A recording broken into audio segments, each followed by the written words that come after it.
విజయ్ వెంకట ప్రభు కాంబినేషన్లో goat cinema ఈ వారం థియేటర్స్లోకి వచ్చింది.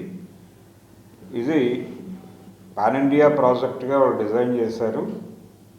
అయితే ఈ సినిమాకి సంబంధించి దక్షిణ భారత చలనచిత్ర పరిశ్రమ, అలాగే దక్షిణ భారత ప్రేక్షక లోకం జ్ఞాపకాలని తడిమేటువంటి ప్రయత్నం చేశాడు డైరెక్టర్ వెంకట ప్రభు. అంటే 90 దశకంలో చాలా యాక్టివ్గా తెర మీద మెరిసి ఆడియన్స్ని తమతో ట్రావెల్ చేయించుకున్నటువంటి కొన్ని ముఖాలు మనకి తెర మీద కనిపిస్తాయి. తద్వారా ఒక్కసారి పాత జ్ఞాపకాలలోకి తీసుకెళ్ళాడు.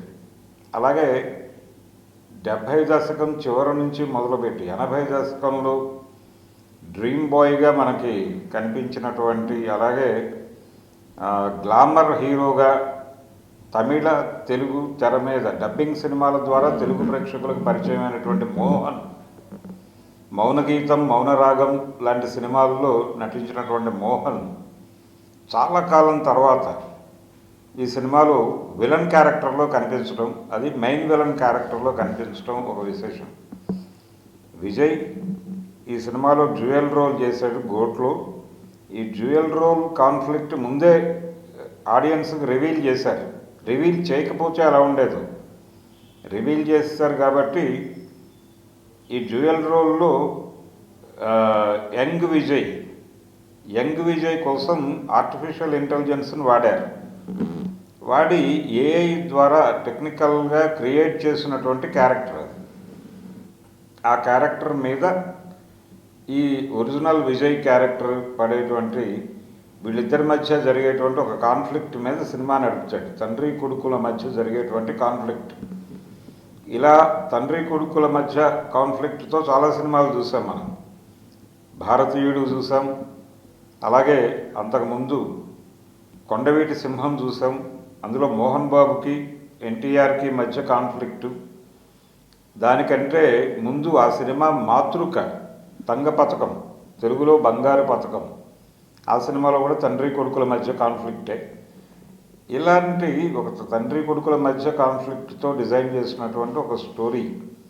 దీనిలో తండ్రి కొడుకులు ఇద్దరు విజయ్ చేయటం, ఆ రెండు క్యారెక్టర్లు. నిజానికి ఇది రజనీకాంత్ ధనుష్ మీద వర్కౌట్ చేయాలనుకున్నటువంటి ప్రాజెక్టు. అనుకోకుండా విజయ్ ఈ ప్రాజెక్ట్లోకి ఎంటర్ అయ్యి నేనే చేస్తాను రెండు క్యారెక్టర్లు అనటంతో ఈ సినిమా పురుడు పోసుకుంది అని చెప్పి వెంకట్ ప్రభు చెప్పాడు.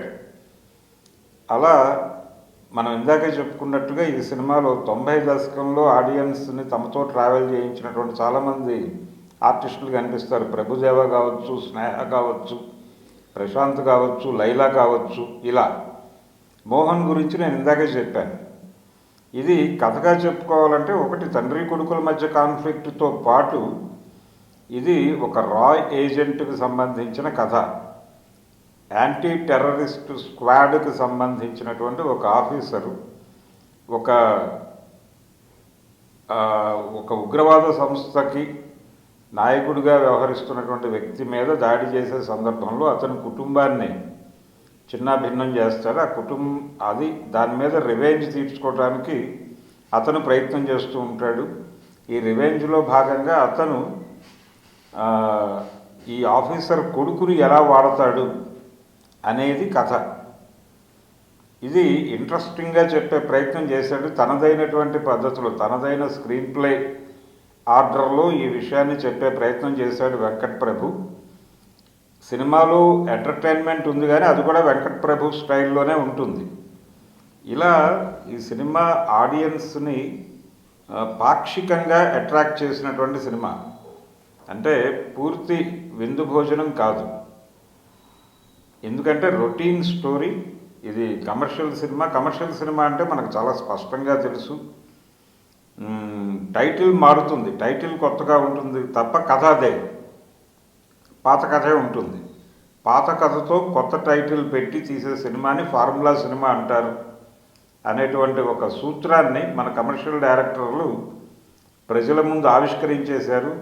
అదే పద్ధతిలో నడిచింది ఈ సినిమా కూడా, గోట్ సినిమా కూడా.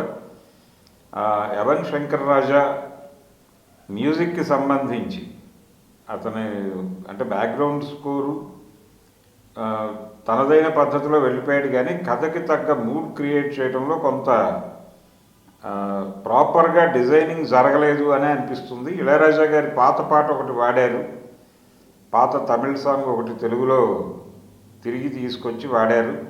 అది ఆడియన్స్ని బాగానే కనెక్ట్ చేసుకుంది.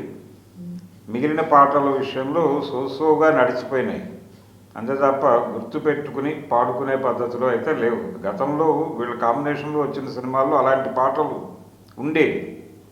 వెంకట్ ప్రభు, యువన్ శంకర్ రాజాల కాంబినేషన్లో వచ్చినటువంటి సినిమాల్లో ఇలాంటి పాటలు దొరికాయి, కానీ ఈ సినిమాలో అలాంటి మెరుపులు, మ్యూజికల్గా మెరుపులు ఏం కనిపించలేదు.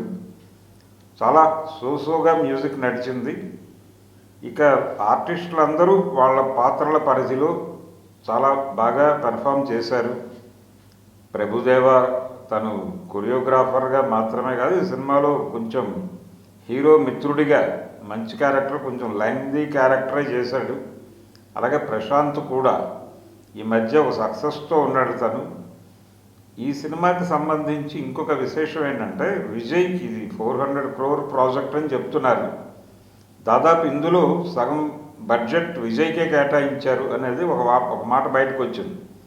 దాదాపు 200 crores ఆయనకి చెల్లించినట్టుగా చెప్తున్నారు. అంటే 2 క్యారెక్టర్లకి చెరో 100 లెక్కలో తీసుకున్నాడా ఆయన అనేది ఒక డౌటు.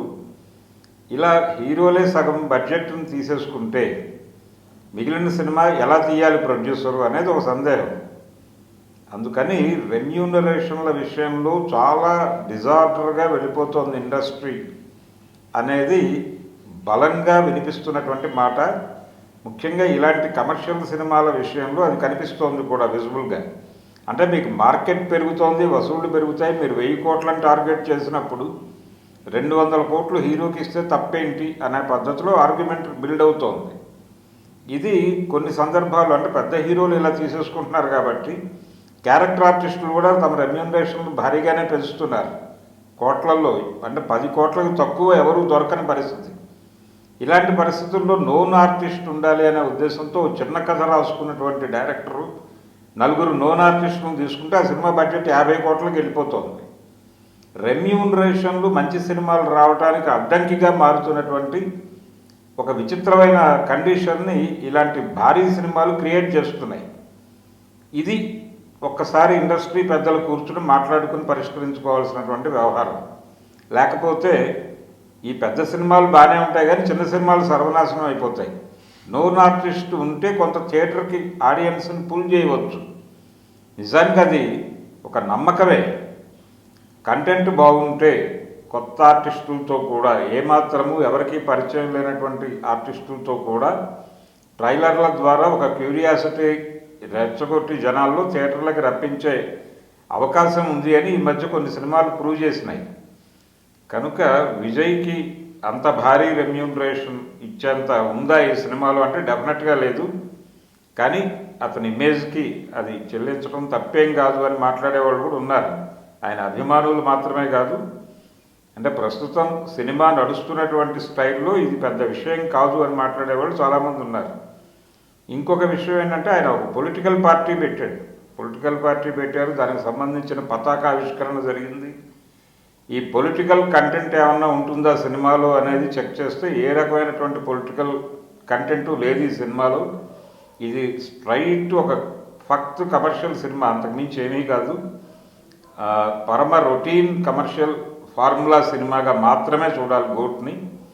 దీనిలో ఏ రకమైన రాజకీయ ప్రస్తావనలు చేయలేదు తను వాంటెడ్గానే. అయితే ఇదే చివరి సినిమా అని చెప్తున్నారు. విజయ్కి ఇదే చివరి సినిమా, ఆయన ఇంక సినిమాలు చేయరు, పూర్తిగా పాలిటిక్స్కే అంకితం అయిపోతారు అని చెప్తున్నారు. కానీ దానికి సంబంధించినటువంటి ఒక పొలిటికల్ ఎంట్రీకి సంబంధించిన కర్టన్ రైజర్ లాగా కథను డిజైన్ చేస్తే బాగుండేదేమో అనిపిస్తుంది. అంటే నా దేశం సినిమాలో ఎన్టీఆర్ ఎలాగైతే తన పొలిటికల్ జర్నీకి కూడా ఉపయోగపడేలాగా సినిమాని డిజైన్ చేశాడు ఆయన. తను వెళ్ళలేని ప్రాంతాలకు కూడా సినిమా ద్వారా తన మెసేజ్ని పంపించే ప్రయత్నం చేశాడు. అలా ఉంటుంది ఈ సినిమా అనుకున్న వాళ్ళకి ఒక రకంగా ఆశాభంగం జరిగింది. ఈ సినిమాలో అటువంటి వ్యవహారాలు ఏం లేవు. ఇది అవుట్ అండ్ అవుట్ కమర్షియల్ సినిమాగా డిజైన్ చేశాడు వెంకట్ ప్రభు. ఆ ధోరణిలోనే ఉంది సినిమా.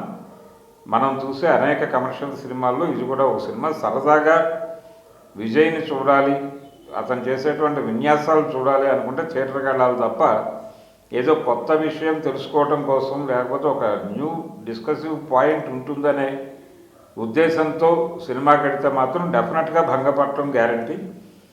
ఇలాంటి సినిమాలు అనేకం గతంలో వచ్చినాయి, ఇక ముందు కూడా వస్తాయి. అంటే మార్కెట్ పెరిగినప్పుడు మరింత బాధ్యతగా మంచి కంటెంట్తో సినిమా చేయాలి అనే విషయాన్ని దర్శకులు విస్మరిస్తున్నారు అనడానికి ఈ సినిమా ఒక ఉదాహరణగా చెప్పుకోవచ్చు. గోట్ అనేటువంటి సినిమాని.